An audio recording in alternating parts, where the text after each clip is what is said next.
ಜ್ಞಾನವಾಣಿ. ವಿಶೇಷ ಪ್ರಾಯೋಜಿತ ಸರಣಿ ನಿಸರ್ಗ ಜ್ಞಾನಾಮೃತ. ಮಾನವತ್ವದಿಂದ ದೈವತ್ವದ ಕಡೆಗೆ ಸಾಗುವ ಪಥದರ್ಶನ.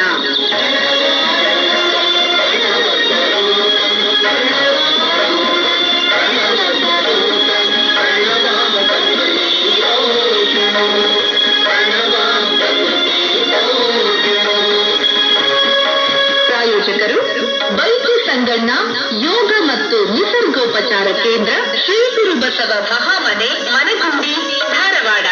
ನಿಸರ್ಗ ಜ್ಞಾನಾಮೃತ. ಈ ಕಾರ್ಯಕ್ರಮಕ್ಕೆ ಶುಭ ಕೋರುವವರು ಪ್ರಾಚಾರ್ಯರು ಹಾಗೂ ಸಿಬ್ಬಂದಿ ವರ್ಗ, ಹಿರೇಮಲ್ಲೂರು ಈಶ್ವರನ್ ವಿಜ್ಞಾನ ಮತ್ತು ವಾಣಿಜ್ಯ ಮಹಾವಿದ್ಯಾಲಯ, ಕಲ್ಯಾಣ ನಗರ, ಧಾರವಾಡ.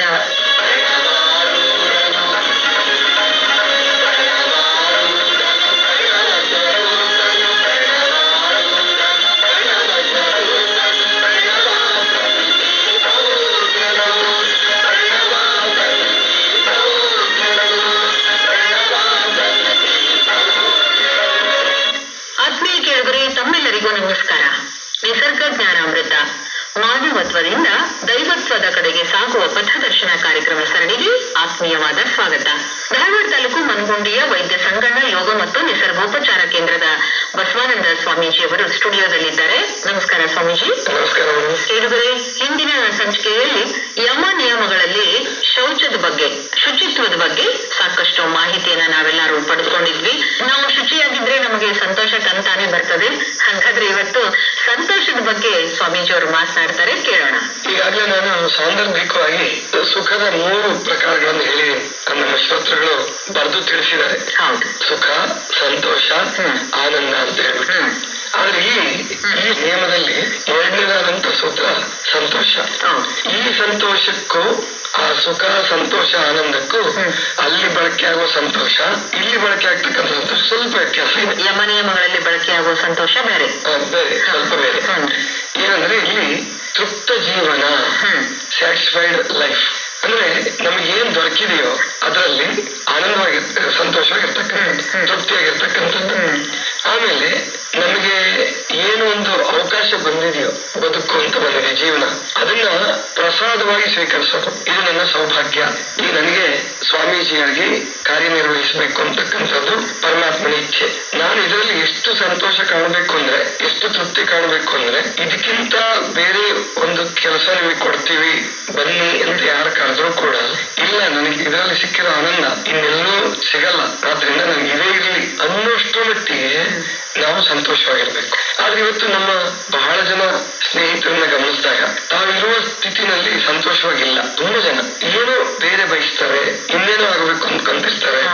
ಇನ್ನೊಂದು, ಈಗ ಸ್ವಂತ ಮನೆ ಕಟ್ಬಿಟ್ಟು ಆ ಮನೆ ಉದ್ಘಾಟನೆ ಆಗಿ ಇನ್ನೂ ಸಾಲ ಪೂರ ಮುಗ್ದಿರಲ್ಲ, ಇನ್ನೊಂದು ಚಿಂತೆ ಶುರುವಾಗಿರುತ್ತೆ ಅವ್ರಿಗೆ. ಏನಂದ್ರೆ ಮೇಲ್ಗಡೆ ಕಟ್ಟಿಸ್ಬಿಟ್ಟು ಅದನ್ನ ಬಾಡಿಗೆ ಕೊಟ್ರೆ ತಿಂಗಳ ಬರುತ್ತಲ್ಲ, ಸರ್ಕಾರ ಪೆನ್ಷನ್ ವ್ಯವಸ್ಥೆ ಮಾಡಿದೆ, ಅದ್ರ ಬಗ್ಗೆ ಯಾರು ಯೋಚನೆ ಮಾಡಲ್ಲ. ಇಷ್ಟು ಒಳ್ಳೆ ವ್ಯವಸ್ಥೆ ಇದೆ, ಆನಂದವಾಗಿರೋಣ ಅಂತ ಯೋಚನೆ ಮಾಡಲ್ಲ, ಇನ್ನೂ ಹೆಚ್ಚುಗಳಿಸ್ಬೇಕು.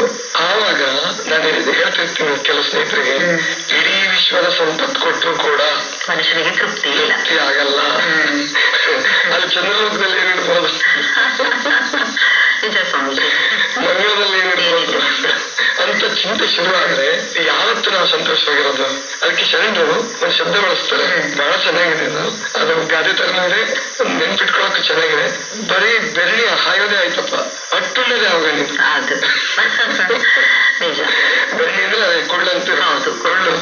ಅದನ್ನ ಆರಿಸಿ ತುಂಬಿಟ್ಕೊಂಡೆ ಅದನ್ನ ಅಡಿಗೆ ಮಾಡ್ಕೊಂಡು ಊಟ ಮಾಡ್ಬೇಕಲ್ಲ, ಬೆಂಕಿ ಉಳಿಸ್ಬೇಕಲ್ಲ. ಹಂಗೆ ನಾನು ಮೇಲಿಂದ ಮೇಲೆ ಹೇಳ್ತಿರ್ತೀನಿ, ನಾವೆಷ್ಟು ಗಳಿಸ್ತೀವಿ ಅನ್ನೋದು ಮುಖ್ಯ ಅಲ್ಲ, ಎಷ್ಟು ಬಳಸ್ತೀವಿ, ಎಷ್ಟು ಸಂತೋಷವಾಗಿದ್ದೀವಿ ಅನ್ನೋದು ಬಹಳ ಮುಖ್ಯ. ಅದಕ್ಕೆ ಆಧ್ಯಾತ್ಮಿಕ ಜೀವನಕ್ಕೆ ಬೇಕಾಗಿರೋ ಮೊದಲನೇ ಲಕ್ಷಣ ಅಂದ್ರೆ ತೃಪ್ತಿ. ಏನಿದೆಯೋ ನಮ್ಗೆ ಸಂತೋಷವಾಗಿರೋಣ. ಆ ಅರ್ಥದಲ್ಲಿ ಪತಂಜಲಿಗಳು ಹೇಳೋದಿಲ್ಲ. ಆ ಸಂತೋಷಕ್ಕೆ ವ್ಯಾಖ್ಯಾನ ಮಾಡಿಲ್ಲ ಅವರು ಸೂತ್ರದಲ್ಲಿ. ಸಂತೋಷ ಅಂತ ಸೇರಿಸ್ಬಿಟ್ಟಿದ್ರು ಅಷ್ಟೇ. ಶೌಚ, ಸಂತೋಷ, ತಪಸ್ಸು, ಈಶ್ವರ ಪ್ರೇರಣಾ, ಸ್ವಾಧ್ಯಾಯ, ಹಿಂಗ್ 5 ಸೇರಿಸ್ತಾರೆ ನಿಯಮದಲ್ಲಿ.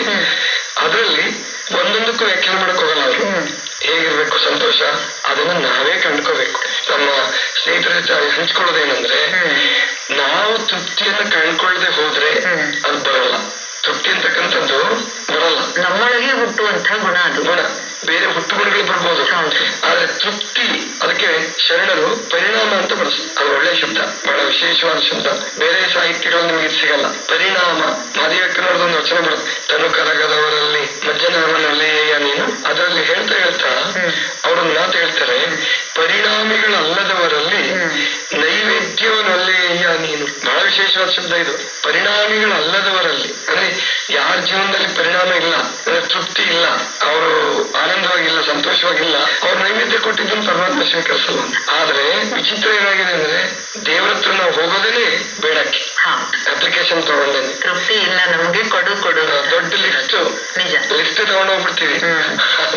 ಶರಣ ಹೇಳೋದು, ಇಲ್ಲಪ್ಪ ದೇವ್ರದ್ದು ನಿಮ್ದು ಸಂಬಂಧ ವ್ಯಾಪಾರದ್ದಲ್ಲ, ಅದು ಭಕ್ತಿದು. ಎಂತ ಭಕ್ತಿ ಅಂದ್ರೆ ನಿಷ್ಕಲ್ಮಶ ಪ್ರೇಮ, ಅದು ಭಕ್ತಿ. ಇಲ್ಲಿ ಏನಾದ್ರು ಕೇಳಿದ್ವಿ ಅಂದ್ರೆ ವ್ಯಾಪಾರ ಆಗ್ಬಿಡುತ್ತೆ, ಭಕ್ತಿಗೆ ಚ್ಯುತಿ ಬರುತ್ತೆ. ಆದ್ರಿಂದ ಸಂತೋಷವಾಗಿರೋದು ಅಂದ್ರೆ ಏನಿದೆಯೋ, ಒಂದು ಕೆಲಸ ಸಿಕ್ಕಿದೆ, ಪ್ರಮೋಷನ್ ಬಗ್ಗೆ ಚಿಂತೆ ಮಾಡಬೇಡಿ, ಬರುತ್ತೆ. ಅದು ಬರುವಾಗ, ಪ್ರಮೋಷನ್ ಬರುವಾಗ ಬಂದೇ ಬರ್ತದೆ. ಬರ್ದಿದ್ರು ಚಿಂತೆ ಇಲ್ಲ ಅನ್ನೋಷ್ಟ್ರ ಮಟ್ಟಿಗೆ ನಾವು ಸಂತೋಷವಾಗಿ ಕೆಲಸ ಮಾಡ್ಬೇಕು. ಎಷ್ಟು ಚೆನ್ನಾಗಿ ಕೆಲಸ ಮಾಡ್ಬೇಕು ಅಂದ್ರೆ ಆ ಕೆಲಸ ನಮಗೆ ಸಂತೋಷ ಕೊಡ್ಬೇಕು. ಆವಾಗ ನಮ್ಮ ಜೀವನದಲ್ಲಿ ನಾವ್ ಎಲ್ಲಿದ್ರು ಸಂತೋಷವಾಗಿರ್ತೀವಿ. ಕಸ ಹೊಡೆಯಿದ್ರು ಸಂತೋಷ ಕಾಣ್ತೀವಿ ನಾವು. ಇಲ್ಲ ಅಂತಂದ್ರೆ ನಿಮಗೆ ಬೇಕಾದಂತ ಅಧಿಕಾರ, ಪದವಿ, ಹಣ ಏನ್ ಬಂದ್ರು ಕೂಡ ಸಂತೋಷ ಸಿಕ್ಕಲ್ಲ. ಕರ್ಮಣ್ಯವಾಧಿಕಾರಷ್ಟೇ, ನಾವು ಕೆಲಸ ಸರಿಯಾಗಿ ಮಾಡ್ಲಿಲ್ಲ ಅಂದ್ರೆ ಸಂತೋಷ ಸಿಗೋದಿಲ್ಲ. ಆದ್ರಿಂದ ಸಂತೋಷ ಸಿಗ್ಬೇಕು ಅಂತಂದ್ರೆ ನಾವು ಮಾಡುವ ಕೆಲಸವನ್ನ ತೃಪ್ತಿಯಿಂದ ಸಂತೋಷಕರವಾಗಿ ಮಾಡ್ಬೇಕು. ಇವಾಗ ಆಮೇಲೆ ಬಹಳ ಜನರ ಸಮಸ್ಯೆ ಏನಂದ್ರೆ ಮನೇಲಿದ್ದಾಗ ಆಫೀಸ್ ಚಿಂತೆ ಮಾಡೋದು, ಆಫೀಸಲ್ಲಿ ಇದ್ದಾಗ ಮನೆ ಚಿಂತೆ ಮಾಡೋದು. ದೊಡ್ಡ ಸಮಸ್ಯೆ. ಅದೊಂದು ಮನೋವಿಕಾರ ಅಂತಾನೆ ಹೇಳ್ಬೋದು. ಎಲ್ಲಿರ್ತೀವೋ ಅಲ್ಲೇ ತೊಡಗಿಸ್ಕೋಬೇಕು ನಾವು. ಆಫೀಸ್ ಮನೆಗೆ ಹೊರಗಡೆ ಹೊರಟು ಬಾಗಿಲು ಬಿಟ್ಟಂದ್ರೆ ನಾವು ಆಫೀಸ್ ಚಿಂತೆ ಬಿಟ್ಬಿಡ್ಬೇಕು. ಆಮೇಲೆ ಮನೆ ಬಿಟ್ಟು ಹೊರಗಡೆ ಬಂದ್ವಿ ಅಂದ್ರೆ ಮನೆ ಚಿಂತೆ ಬಿಟ್ಕೊಳ್ಬೇಕು. ಎಲ್ಲಿ ನಾವು ಏನ್ ಕೆಲಸ ನಿರ್ವಹಿಸ್ಬೇಕಾಗಿದೆಯೋ ಅಲ್ಲಿ ತನು, ಮನ, ಭಾವ ಮೂರನ್ನು ಅಲ್ಲೇ ತೊಡಗಿಸ್ಬೇಕು. ಇದು ಏಕಾಗ್ರತೆಗೆ ಕಾರಣ ಆಗುತ್ತೆ. ಆವಾಗ ಸಂತೋಷ ಅನ್ನುವಂಥದ್ದು ಪ್ರಾಪ್ತಿ ಆಗುತ್ತೆ. ಇದು ಸಂತೋಷದ ಬಗ್ಗೆ ನಮ್ಮ ಸ್ವಾಭಾವಿಕವಾದಂತಹ ಒಂದು ಅನಿಸಿಕೆ. ಆಮೇಲೆ ಸಂತೋಷವನ್ನ ನಾವು ಪ್ರತಿಯೊಂದು ವಿಷಯದಲ್ಲೂ, ಸಣ್ಣ ಸಣ್ಣ ವಿಷಯದಲ್ಲೂ ಕೂಡ ಸಂತೋಷವನ್ನು ಅನುಭವಿಸೋದು. ಮಕ್ಕಳಿದ್ದಾಗ ಎಲ್ಲರೂ ಅನುಭವಿಸಿರ್ತೀವಿ ಸಾಮಾನ್ಯವಾಗಿ, ಹೌದಲ್ವಾ? ಮಕ್ಕಳಿದ್ದಾಗ ನಿಮಗೆ ತಿನ್ನೋದ್ರಲ್ಲಿ ಎಷ್ಟು ಸಂತೋಷ ಇದೆ ನೋಡಿ. ಅವ್ರು ಏನೇ ಕೊಡ್ಲಿ, ಚಾಕ್ಲೇಟೇ ಕೊಡ್ಲಿ ಅಥವಾ ಏನೇ ಕೊಡ್ಲಿ, ಅದು ತಿನ್ನುವಾಗ ಸಂತೋಷ ಪಡ್ತೀರ, ಆಡುವಾಗ ಸಂತೋಷ ಪಡ್ತೀರ, ಆಮೇಲೆ ಹಾಡುವಾಗ, ಪದ್ಯ ಹೇಳುವಾಗ ಸಂತೋಷ ಪಡ್ತೀರ. ಆಮೇಲೆ ನನಗೆ ಚೆನ್ನಾಗಿ ನೆನಪಿದೆ, 1 to 10th ವರೆಗೆ ನಾವು ಓದುವಾಗ ಒಂದೇ ಹಾಸ್ಟೆಲ್, ಆಮೇಲಿಂದ ಸ್ಕೂಲ್ ಒಂದೇ ಕಡೆ. ಪರೀಕ್ಷೆ ಬಂತು ಅಂದ್ರೆ ನಮಗೆ ಹಬ್ಬ ಆದಂಗೆ ಆಗೋದು. ನಮಗೆ ಟೆನ್ಷನ್ ಆಗ್ತಿರ್ಲಿಲ್ಲ, ಭಯ ಆಗ್ತಿರ್ಲಿಲ್ಲ, ಹಬ್ಬದ ವಾತಾವರಣ ಇರ್ತಾ ಇತ್ತು. ದೊಡ್ಡವರಿಗೆ ಪರೀಕ್ಷೆ ಚೆನ್ನಾಗಿ ಮಾಡಪ್ಪ ಅಂತಿದ್ರು. ನಾನು 5ನೇ ಕ್ಲಾಸ್ ಅಲ್ಲಿ ಇದ್ರೆ 8ನೇ ಕ್ಲಾಸ್ ಸ್ನೇಹಿತ, ಹಿರಿಯ ಸ್ನೇಹಿತ ಹೇಳೋದು, ಪರೀಕ್ಷೆ ಚೆನ್ನಾಗಿ ಮಾಡೋ, ನಿಮ್ಮ ಆಶೀರ್ವಾದ ಇರಲಿ ಅಂತಿದ್ವಿ ನಾವು. ಅವ್ರು ಕೂಡ ನಿಮ್ಮ ಆಶೀರ್ವಾದ ಇರಲಿ. ಆಮೇಲೆ ಮೇಸ್ಟರ್ಗಳು ಬರ್ತಿದ್ರು, ಒಂದು 10 ನಿಮಿಷ ಮುಂಚೆ ಬರ್ತಾ ಇದ್ರು. ಅವ್ರಿಗೆ ನಮಸ್ಕಾರ ಮಾಡ್ಬಿಟ್ಟು, ಸರ್ ನಿಮ್ಮ ಆಶೀರ್ವಾದ ಇರ್ಲಿ, ಪರೀಕ್ಷೆ ತಗೊಳ್ಳೋರು ಅವರೇನೆ. ಆಮೇಲೆ ಪರೀಕ್ಷೆ ಮುಗಿಸ್ಬಿಟ್ಟು ಬರ್ತಿದ್ವಲ್ಲ, ಆ ಸಬ್ಜೆಕ್ಟ್ ಮುಗಿದ ಕೂಡಲೇ ಎಷ್ಟು ಪೇಪರ್ ಬರ್ದೆ, ಅದ್ರ ಪೇಪರ್ಗಳು ತಗೊಳ್ತೀವಲ್ಲ, ಸಪ್ಲಿಮೆಂಟ್ಸ್ ಅದ್ ತಗೊಳಕ್ಕೆ ನಾವು ಪೇಪರ್ ಅಂತ ಕರಿತೀವಿ. ಎಷ್ಟು ಪೇಪರ್ ತಗೊಂಡಿ ನೀನು, ಎಷ್ಟು ಪೇಪರ್ ಬರ್ದೆ, ಏನ್ ಸಂತೋಷ ಅಂದ್ರೆ ಇದು ವಯಸ್ಸು ದೊಡ್ಡವರು ಆಗ್ತಾ ಈ ಸಂತೋಷ ಯಾಕೆ ಉಳಿಯಲ್ಲ, ಅದ್ರ ಬಗ್ಗೆ ಆಲೋಚನೆ ಮಾಡ್ಬೇಕು. ನಾವು ಉಳಿಸ್ಕೋಬಹುದು, ಸ್ವಾರ್ಥತನ ಜಾಸ್ತಿ ಆಗುತ್ತೆ. ಸ್ವಾರ್ಥ ಒಂದು, ಆಮೇಲೆ ಜವಾಬ್ದಾರಿ ಬೀಳುತ್ತೆ, ಮುಂದಿನ ಭವಿಷ್ಯ, ಆಮೇಲೆ ಮಕ್ಕಳ ಚಿಂತೆ, ಆಮೇಲೆ ಒಟ್ಟು ಚಿಂತೆಗಳು ಜಾಸ್ತಿ ಆಗ್ಬಿಡುತ್ತೆ. ಆ ಚಿಂತೆಗಳ ಮಾಡೋ ಭರಾಟೆ ಒಳಗಡೆ ನಾವು ಸಂತೋಷನ ಕಳ್ಕೊಂಡ್ಬಿಡ್ತೀವಿ. ಆದ್ರಿಂದ ನಾನು ಇನ್ನು ಮುಂದೆ ಹೇಳೋದು ದೊಡ್ಡವ್ರಿಗೂ ಕೂಡ, ನೀವು ಇವತ್ತು ಈ ಕ್ಷಣದಲ್ಲಿ ಬದುಕ್ರಿ, ಇವತ್ತಿನ ಮಾತ್ರ ವಿಚಾರ ಮಾಡಿ, ನಾಳೆ ಬೇಡ. ನಾಳೆ ಅದೆಂದಿಗೂ ಬರೋದೇ ಇಲ್ಲ. ಯಾಕಂದ್ರೆ ನಾಳೆ ಮತ್ತೆ ನಾಡಿದ್ದು ಹೋಗಿರ್ತೀವಿ ನಾವು. ಆತರ ಮೆಂಟಾಲಿಟಿ ಇದ್ಬಿಟ್ರೆ ನಾಳೆನೂ ನಾವು ಸುಖವಾಗಿ ಅನ್ಭವಿಸಲ್ಲ. ಆದ್ರಿಂದ ಇವತ್ತು ಏನ್ ದೊರಕಿದೆಯೋ, ಇವತ್ತು ಎಂತ ಪ್ರಸಂಗ ಒದಗಿ ಬಂದಿದೆಯೋ ಅದರಲ್ಲಿ ನಾವು ಸಂಪೂರ್ಣ ಸಂತೋಷವಾಗಿರೋಣ. ಅದ್ರ ಕಡೆ ನಾವು ಶ್ರೋತೃಗಳು ಗಮನ ಕೊಡ್ಲಿ. ಆಮೇಲೆ ಈ ಸಂತೋಷಕ್ಕೆ ಕಾರಣವಾದಂತಹವರು ವ್ಯಕ್ತಿಗಳು ಇರ್ತಾರೆ, ಬರೇ ಪ್ರಸಂಗಗಳು ಅಥವಾ ವಸ್ತುಗಳು ಇಷ್ಟೇ ಕಾರಣ ಅಲ್ಲ. ಈಗ ತಾಯಿ ತಂದೆಗಳು, ನಾನು ಹಾಸ್ಟೆಲಿಂದ ಬಂದಾಗ ನನಗೆ ನೆನಪಿದೆ. ಅದಕ್ಕೆ ನಾನು ದೂರದಲ್ಲಿರ್ತಕ್ಕಂಥವ್ರು ದೂರ ಇದ್ದು ಓದ್ತಿರ್ತಾರಲ್ಲ, ಅವ್ರ ಸೌಭಾಗ್ಯವಂತರು ಅಂತೀನಿ ನಾನು. ಯಾಕೆಂದ್ರೆ ಆ ತಾಯಿಯ ಪ್ರೇಮ, ತಂದೆಯ ಆ ಜವಾಬ್ದಾರಿ ನಮ್ಗೆ ಅರ್ಥ ಆಗೋದು ಅವರಿಬ್ಬರಿಂದ ದೂರ ಇದ್ದಾಗ. ನಾವು ದಿವಸ ಮನೆಯಲ್ಲೇ ಇದ್ಬಿಟ್ರೆ ಯೋಚನೆ ಮಾಡಕ್ ಹೋಗಲ್ಲ. ತಾಯಿ ತಂದೆಗಳಿಂದ ದೂರ ಇರೋದು ಅದು ಕೆಟ್ಟದಂತ ಯಾರು ಭಾವಿಸ್ಬೇಡಿ, ಬದುಕನ್ನು ರೂಪಿಸ್ಲಿಕ್ಕೆ ಕಲಿಸ್ತದೆ. ಆಮೇಲೆ ರಜದಲ್ಲಿ ಬಂದಾಗ ಅಥವಾ ಹಬ್ಬಕ್ಕೆ ಬಂದಾಗ ಆ ತಾಯಿ ತಂದೆಗಳು ನಮ್ಗೆ ಹೇಗ್ ಕಾಣಿಸ್ತಿರ್ತಾರೆ ಅಂದ್ರೆ ದೇವ್ರ ತರ ಕಾಣಿಸ್ತಿರ್ತಾರೆ, ದೇವರ ಪ್ರತ್ಯಕ್ಷ ಆದಂಗೆ. ಅಂತ ಪ್ರೇಮ ಒದಗ್ ಬರುತ್ತೆ. ಅದಕ್ಕೆ ಬಹಳ ಹಿಂದಿನಿಂದ ನಾವು ನೋಡ್ತೀವಿ, ಗುರುಕುಲಗಳಿಗೆ ಸೇರಿಸ್ತಿದ್ರು ಮಕ್ಕಳನ್ನ. ಬಂದ್ರೆ ಎಂತ ಹಬ್ಬ ವಾತಾವರಣ. ಅದಕ್ಕೆ ಇವಾಗ ಬಹಳ ಜನ ಮಕ್ಕಳು ಬೇರೆ ಬೇರೆ ಶಾಲೆಗಳಲ್ಲಿ ಇರ್ತಾರೆ. ಇವಾಗ ಹಾಸ್ಟೆಲ್ಗಳಿರ್ತಕ್ಕಂಥ ಶಾಲೆಗಳು, ರೆಸಿಡೆನ್ಶಿಯಲ್ ಸ್ಕೂಲ್ಗಳು ಜಾಸ್ತಿ ಆಗಿದಾವೆ. ಇಂಥ ಸಂದರ್ಭದಲ್ಲಿ ಆಮೇಲೆ ಒಂದ್ ಒಳ್ಳೇದ್ ಏನ್ ಮಾಡಿದ್ರೆ ಅಂದ್ರೆ ಮೊಬೈಲ್ ಮಾತಾಡಂಗಿಲ್ಲ ಅಂತ ಮಾಡಿದ್ದಾರೆ. ಅದಕ್ಕೂ ಯಾವ ಮಕ್ಳು ಚಿಂತೆ ಮಾಡಬೇಡಿ, ಅದು ನಿಮ್ ಸೌಭಾಗ್ಯನೇ. ಆದ್ರೆ ಒಂದ್ಸಾರಿ ತಿಂಗಳಿಗೊಂದ್ಸಾರಿನೋ, 2 ತಿಂಗಳಿಗೊಂದ್ಸಾರಿನೋ, 3 ತಿಂಗಳಿಗೊಂದ್ಸಾರಿನೋ ತಾಯಿ ತಂದೆಗಳನ್ನ ನೋಡ್ತಿರಲ್ಲ, ಅವ್ರ ಜೊತೆ ಇರ್ತಿರಲ್ಲ, ಆ ಕ್ಷಣವನ್ನ ಯಾವತ್ತೂ ಮರಿಬೇಡಿ. ಅಂತ ಕ್ಷಣಕ್ಕಾಗಿ ಹಾತೊರೆಲಿ ಮನಸ್ಸು, ಅದು ಕೂಡ ಸಂತೋಷದ ಮೂಲನೇ. ಕೆಲವರೇ ಕೇಳಿದ್ರಲ್ಲ, ಸಂತೋಷವಾಗಿ ನಾವು ಹೇಗಿರ್ಬೇಕು ಅನ್ನೋದ್ರ ಕುರಿತಂಗ ಇವತ್ತು ತಿಳ್ಕೊಂಡ್ವಿ. ಇವತ್ತಿಂದ ಮಾತ್ರ ನಾವು ಚಿಂತೆ ಮಾಡ್ಬೇಕು, ನಾಳೆಯ ಚಿಂತೆ ನಮಗ್ ಬೇಡ. ಇವತ್ತನ್ನ ತುಂಬಾ ಸಂತೋಷವಾಗಿ ಸಂಪೂರ್ಣವಾಗಿ ನಾವು ಅನುಭವಿಸ್ಬೇಕು. ಮುಂದಿನ ದಿನಗಳಲ್ಲಿ ಅವತ್ತಿನ ಚಿಂತೆಯನ್ನ ಮಾತ್ರ ಮಾಡ್ತಾ ಹೋಗ್ಬೇಕು ಅಂತ ಸ್ವಾಮೀಜಿಯವರು ವಿಸ್ತಾರವಾಗಿ ನಮ್ಗೆ ತಿಳಿಸಿದ್ರು. ಕೆಲವರೇ ಇವತ್ತು ನಾವು 59ನೇ ಸಂಚಿಕೆಯಲ್ಲಿ ಕೇಳಲಾದಂತಹ ಪ್ರಶ್ನೆಗೆ ಸರಿಯಾಗಿ ಯಾರು ಉತ್ತರಿಸಿ ವಿಜೇತರಾಗಿದ್ದಾರೆ ಅಂತ ಹೇಳಿ ತಿಳಿದುಕೊಳ್ಳೋಣ. ಅದಕ್ಕಿಂತ ಮುಂಚೆ ಇವತ್ತಿನ ಪ್ರಶ್ನೆ. ಈ ವಾರದ ಪ್ರಶ್ನೆ, ಮಹಾದೇವಿ ಅಕ್ಕನವರ ತನುಕರಗದವರಲ್ಲಿ ಈ ವಚನವನ್ನು ಬರೆದು ಕಳಿಸಿರಿ. ಪ್ರಶ್ನೆ ಇನ್ನೊಮ್ಮೆ, ಮಹಾದೇವಿ ಅಕ್ಕನವರ ತನುಕರಗದವರಲ್ಲಿ ಈ ವಚನವನ್ನು ಬರೆದು ಕಳಿಸಿರಿ. ತಮ್ಮ ಉತ್ತರಗಳನ್ನು ಕಳಿಸಲು ವಿಳಾಸ: ಶ್ರೀ ಗುರು ಬಸವ ಮಹಾಮನೆ, ಚನ್ನಯ್ಯನಗಿರಿ, ಮನಗುಂಡಿ, ಧಾರವಾಡ. ಪೋಸ್ಟ್ ಬಾಕ್ಸ್ ಸಂಖ್ಯೆ 1, ಪಿನ್ ಕೋಡ್ ನಂಬರ್ 580007. ಕೆಳಗಡೆ 59ನೇ ಸಂಚಿಕೆಯ ಪ್ರಶ್ನೆ.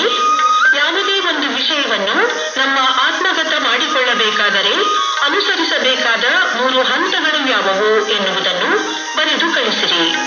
ಉತ್ತರ: ಶ್ರವಣ, ಮನನ ಹಾಗೂ ನಿಧಿಧ್ಯಾಸನ.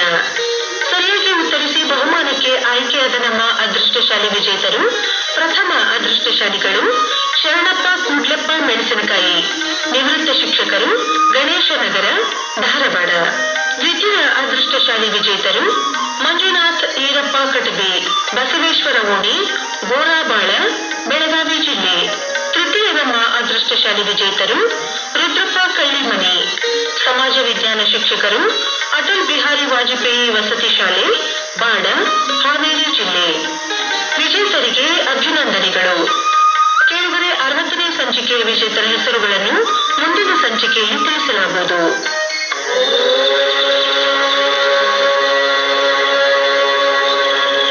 ಇದುವರೆಗೆ ನಿಸರ್ಗ ಜ್ಞಾನಾಮೃತ, ಮಾನವತ್ವದಿಂದ ದೈವತ್ವದ ಕಡೆಗೆ ಸಾಗುವ ಪಥದರ್ಶನ ವಿಶೇಷ ಪ್ರಾಯೋಜಿತ ಸರಣಿ ಕಾರ್ಯಕ್ರಮ ಪ್ರಸಾರವಾಯಿತು.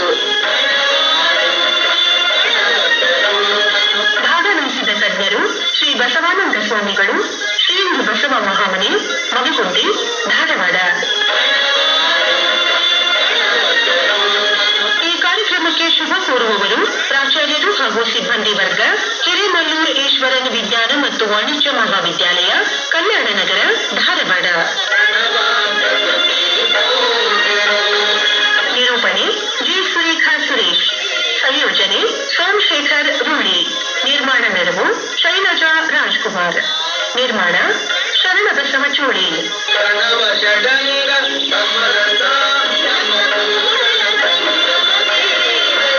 ಶ್ರೀ ಗುರು ಬಸವ ಮಹಾಮನೆ, ನಿಸರ್ಗ ಜ್ಞಾನಾಮೃತ.